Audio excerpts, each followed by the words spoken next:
사르트르 어떤 철학자냐 그러면 사르트르는 유명한 철학자지. 유명하죠. 뭘로 유명하지? 그러면 유명한 걸로 유명한 유명하지. 걸. 책을 좀 너무 어렵게 써요. 이렇게까지 근데 그 사르트르 책 중에서 구토라는 소설이 오, 있어요. 네. 차라리 그 네. 책을 읽는 게 노벨 문학상도 준다는 거 거절하고 그럴 그쵸. 정도로 필력이 있는 작가이기 때문에 차라리 그 실존주의를 소설로 접할 수 있거든요, 충분히. 예, 알베르 까뮈의 소설을 읽으면 그 자체가 바로 실존주의예요. 30대는 보통 일할 나이 맞죠? 경제적인 활동을 해야 돼요. 그럼 칼 마르크스 읽어야죠. 아담 스미스를 읽으면서 똑같이 칼 마르크스 읽어야 된다. 예, 왜냐하면 세상 돌아가는 이치를 알아야 되니까. 그리고 40대가 돼가지고 철학자를 알고 싶다? 근데 칸트를 그때 읽는다? 이해가 안 되거든요.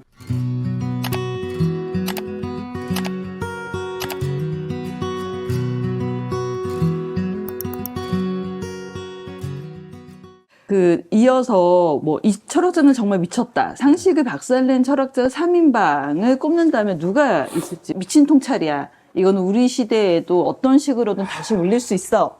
라는 사람 3명만. 그래서 3명까지 아니고 2명인데 미친 철학자라 그러면은 그 말 그대로 미친 철학자. 미쳤어요. 미친 사람은 니체였어요. 미쳤어요.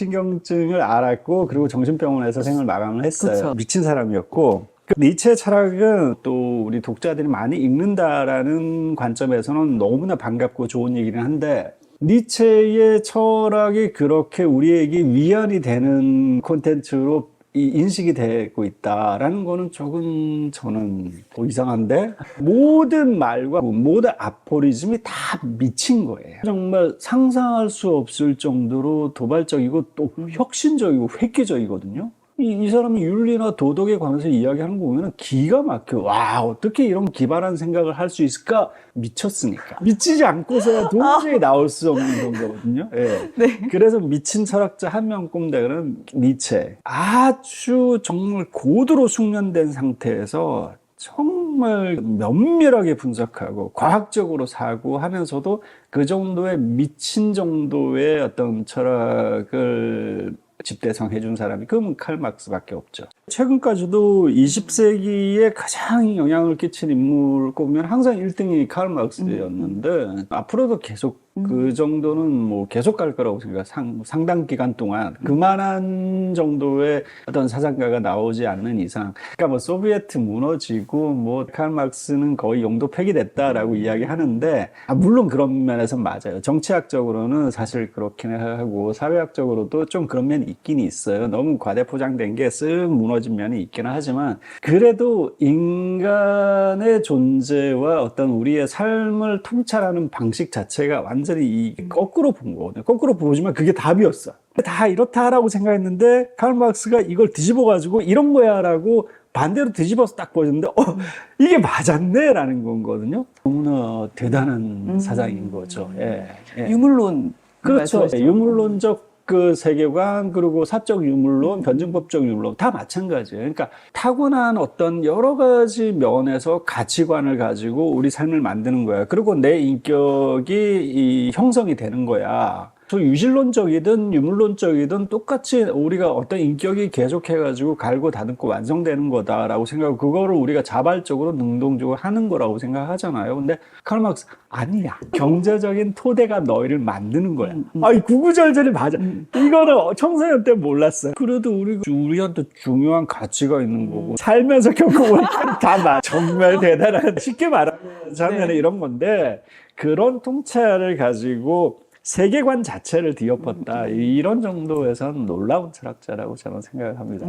예. 사람들이 같은 철학책을 읽어도 삶의 시기마다 멈추는 문장이 다르고 가슴에 남는 철학자가 달라진다라고 하잖아요. 네네. 20대에 좀 방향을 잃고 방황할 때, 그리고 30대에 좀 책임과 선택의 무게 앞에 있을 때, 그리고 40대에 삶의 복잡함과 허무함에 있을 때 철학이 항상 우리한테 다른 얼굴로 다가오는 것 같아요. 자, 작가님께서는 3분 철학을 작업하시면서 이 시기에 20대, 30대, 40대 각각 건네주고 싶은 철학자 한 사람 분들이 있다면 그분을 추천을 하는 이유. 만 20세까지 만약에 한다 그러면은 아직까지 실존주의에 관한 철학을 접해보지 못했다. 그러면 실존주의는 꼭 한번 요 나이 때는 접해보라고 제가 소개를 한다 그러면은 20대에 이제 아직까지 모른다면은 실존주의 철학자들은 한번 접해볼 필요가 있다. 실존주의는 사실 어렵게 볼 필요는 없어요. 사르트르 어떤 철학자냐 그러면 사르트르는 유명한 철학자지. 뭘로 유명한 철학자. 뭘로 유명하지? 그러면 유명한 걸로 유명하지. 유명한 걸로. 책을 좀 너무 어렵게 써요. 이렇게까지 어렵고. 근데 사르트르 책 중에서 오히려 구토라는 소설이 있어요. 네. 차라리 그 책을 읽는 게 노벨 문학상도 준다는 거 거절하고 그럴 정도로 필력이 있는 작가이기 때문에 차라리 실존주의를 소설로 접할 수 있거든요, 충분히. 예, 알베르 까뮈의 소설을 읽으면 그 자체가 바로 실존주의예요. 예. 이제 그 30대면 보통 일할 나이 맞죠? 경제적인 활동을 해야 돼요. 그럼 칼 마르크스 읽어야죠. 아담 스미스를 읽으면서 똑같이 칼 마르크스 읽어야 된다. 예, 왜냐하면 세상 돌아가는 이치를 알아야 되니까. 30대까지 아직 칼 마르크스를 모른다면 반드시 칼 마르크스는 한번 거쳐봐야 된다. 그리고 40대가 돼가지고 철학자를 알고 싶다?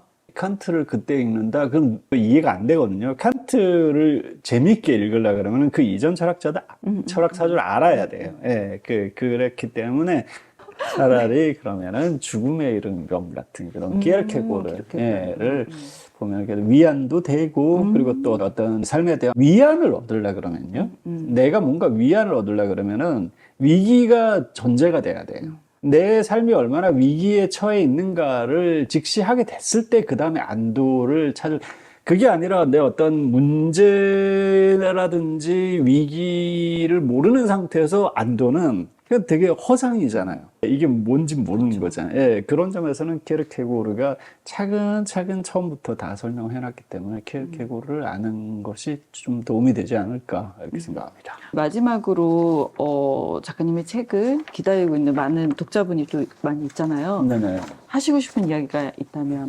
삼부 철학은 이제 청소년들까지도 읽는 책인데 삼부 철학을 읽는 우리 독자분들 욕심 같아서는 어른들도 철학에 관심이 있으면은 이 책을 읽으면서 좀 도움이 됐으면 하는 생각이 들기는 해요. 친구들이 이제 독자라고 하면은 이야기해주고 싶은 게 아직까지 이 삼분 철학에서 모든 걸 다 이야기 다 담고 있는 건 아니다.